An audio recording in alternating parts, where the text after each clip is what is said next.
यही नहीं बल्कि आप कैसे रहेंगे, यही बात को भविष्य पुराण अध्याय नंबर 3 खंड नंबर 3 और श्लोक नंबर 25 में बताया गया। आप श्लोक नंबर 5 से 25 तक कल की अवतार जगत गुरु के बारे में आप देख सकते हैं। तो यहाँ पर यह बताया गया है, लिंगच्छेदी शिकाहीनः शमशुद्धारी सदुषकः उच्चलापी सर्वभक्षी भविष्यति जन्मम, यानी वो खतना किए हुए होंगे, वो चोटी नहीं रखेंगे बल्कि दाढ़ी बढ़ाने वाले होंगे, और आप तलवार हाथ में लेकर दुनिया से बुराई का खात्मा करने के लिए आएंगे और ऊंची आवाज़ से अजान देने वाले होंगे और तमाम हलाल चीज़ें खाने वाले होंगे, वो भविष्य में आने वाले हैं।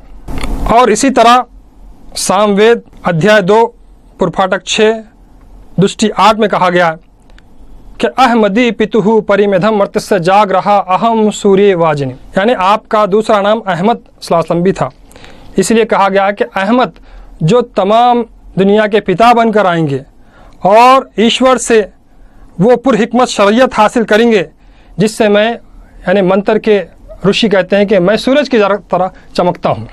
इसी तरह अथर्ववेद खंड 20 सूक्त 127 और मंत्र 1 में आपको नराशम्स याद किया गया। नराशम्स यानी वो नर जिसकी प्रशंसा की गई, यानी इसी को अरबी ज़बान में मोहम्मद कहा जाता है। इदम जना उपृषत नराशम्स इस तवश्यते शस्तिम सहस्र नवतिम चकोरम आरुष मेशु दम में, यानी आपको नराशम्स कहा गया है। और इस मंत्र में ये बताया जा रहा है कि आपको 60,090 दुश्मनों से बचा लिया जाएगा। तो हम जानते हैं कि जब काबतुल्लाह को फ़तह करने के लिए, मक्का को फ़तह करने के लिए आप गए 10,000 सहाबा कराम के साथ, तो उस वक्त मक्के की जो आबादी थी, पॉपुलेशन थी, वो 60,090 थी, 60,090। तो ये बात यहाँ पर, और आपको चकौरमा कहा गया, यानी हिजरत करने वाले। आपको मक्के में सताने की वजह से आप मदीना को हिजरत करें, तो हिजरत करने वाले भी कहा गया। इसी तरह आप अथर्ववेद अध्याय 2 और खंड 20 मंत्र 3 में आप देख सकते हैं कि आपको एश ऋषि मामहे कहा गया। मामहे कोई दूसरा ऋषि नहीं है, वो मोहम्मद सल्लल्लाहु अलैहि वसल्लम ही है। तो कहा गया है कि एश ऋषि मामहे शतम निष्कान दशसृजः त्रीणि शतान्यर्वतम सहस्र दशगुणम।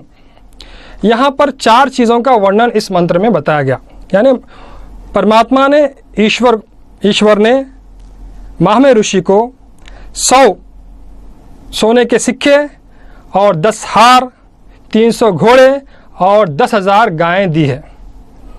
तो ये क्या है? 100 सोने के सिक्के क्या है?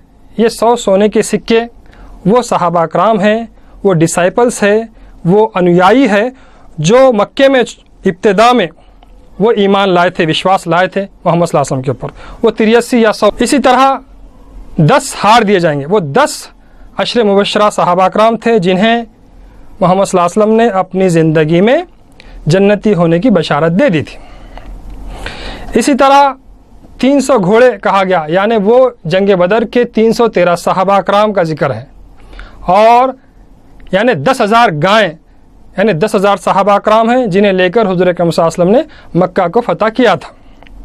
तो इस तरह हुज़ूर अकरम सल्लल्लाहु अलैहि वसल्लम के बारे में बहुत सारे भविष्यवाणी बशारात है, और न ये बल्कि उपनिषदों में, जैसा कि व्यास उपनिषद में व्यास महर्षि जो कृष्ण जी के पहले खलीफा होते, आपने कहा कि नम सोमत्यो देवस्य नम नम मोहम्मदाय च नम भीमाय च नम उग्राय च तप शांताय, यानी मैं सलाम करता हूँ वो चाँद के जैसे चेहरे वाले को, मैं सलाम करता हूँ मोहम्मद सल्लल्लाहु अलैहि वसल्लम को, मैं सलाम करता हूँ वो शेर की ताकत रखने वाले को, मैं सलाम करता हूँ वो मालिक की क़ुव्वत रखने वाले को, और आप कहते हैं कि मैं सलाम करता हूँ वो रहीमी सिफत रखने वाले को।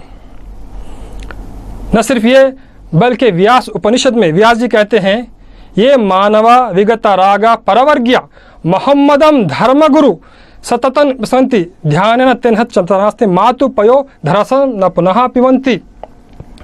यानी इसमें कहा जा रहा है कि जो शख्स गुस्से की बुराई को छोड़कर और दुनिया से मुंह मोड़कर धर्म के गुरु मोहम्मद पैगंबर सल्लल्लाहु अलैहि वसल्लम का हर वक्त ध्यान करेगा, तो उसके जीवन से अंधेरा दूर हो जाएगा और उसे कभी पुनर्जन्म नहीं होगा और वो कभी माँ का दूध नहीं पिएगा।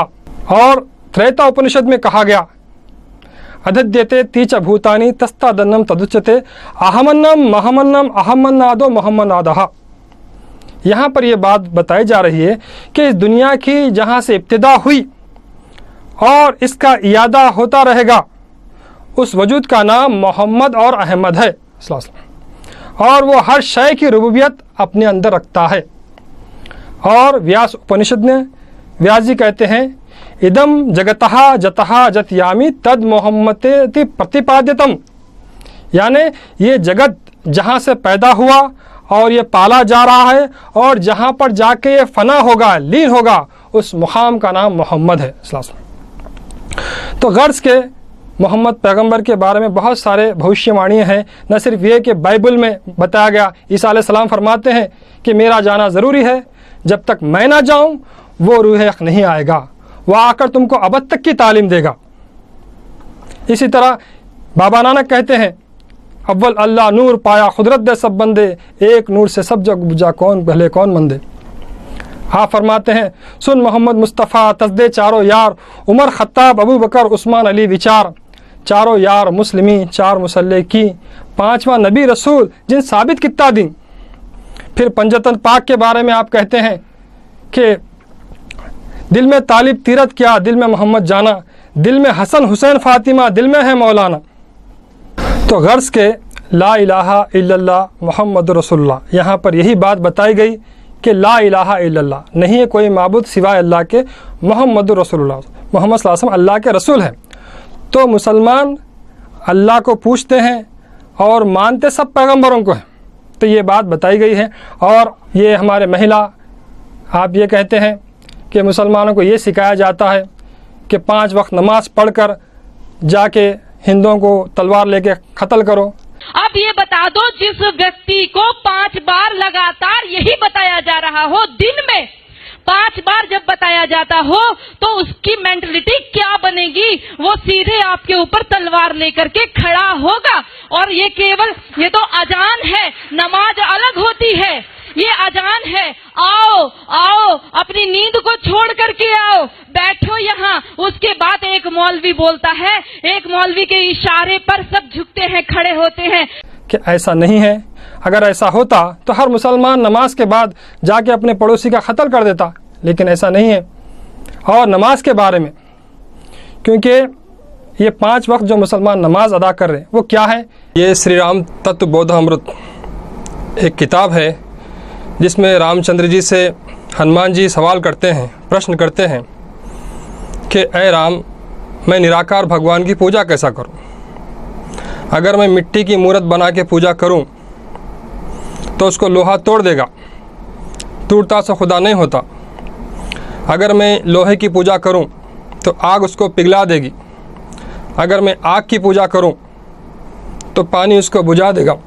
और अगर मैं पानी की पूजा करूं तो पानी बुखारात बनकर, वाटर वेपर बनकर, भाप बनकर उड़ जाएगा।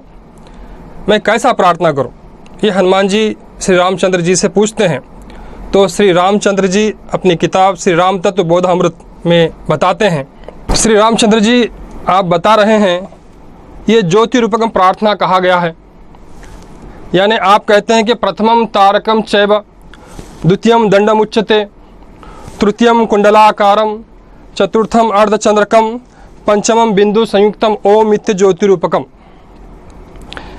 तो इसका अर्थ मैं आपको बताना चाहता हूँ कि प्रथमम तारकम चैव, यानी संस्कृत में तारक स्थिति जो कहा जाता है वो क़याम है। राम जी ये इबादत बता रहे हैं हनुमान जी को कि कैसा प्रार्थना करना चाहिए। दुनिया में कई धर्म हैं, कई मज़ाहिब है जिसमें पूजा का विधान अलग अलग बताया गया है। किसी धर्म में कोई ठहर के प्रार्थना करते और किसी धर्म में कोई दंडम में प्रार्थना करते, यानी सजदे में प्रार्थना करते, और बाज़ धर्म में बैठ के प्रार्थना की जाती, और किसी धर्म में नील डाउन झुक के प्रार्थना की जाती। लेकिन ये जो इस्लाम धर्म है वो अंतिम में आया, आखिरी में आया। जिस तरह जो भी चीज़ आखिरी में आती वो सरदार कहलाती, जैसा कि वृक्ष को फल अंत में आता तो वो पूरे वृक्ष का सार होता, इसी तरह ये ब्रह्मांड में मानव आखिरी में आया तो ये मानव पूरे ब्रह्मांड का पिंड है, यथा ब्रह्मांड तथा पिंडांड कहा गया। तो इसी प्रकार तमाम मज़हबों के बाद, तमाम धर्मों के बाद सब सच है, सर्वधर्म सत्य, जितने धर्म हैं वो सब सच्चे हैं। लेकिन अंत में इस्लाम धर्म आया। तो इस्लाम ये संपूर्ण धर्म है, कंप्लीट दीन है। इसीलिए इस्लाम की कुरान करीम की आखिरी जो आयत है वो ये है कि अल यौम अकमलतु लकुम दीनकुम व अतममतु अलैकुम नेमती व रज़िदतु लकुमुल इस्लाम दीना, यानी आज हमने इस धर्म को मुकम्मल कर दिया। यानी जो पहले पत्ते थे, ब्रांचेस थे, फूल थे, वो इनकम्प्लीट थे, फल आ गया तो कंप्लीट हो गया। इसी तरह जितने धर्म थे वो इनकम्प्लीट थे, आखिरी में इस्लाम आया और वो कंप्लीट धर्म बनकर आया। तो इसकी जो प्रार्थना है वो भी कंप्लीट है।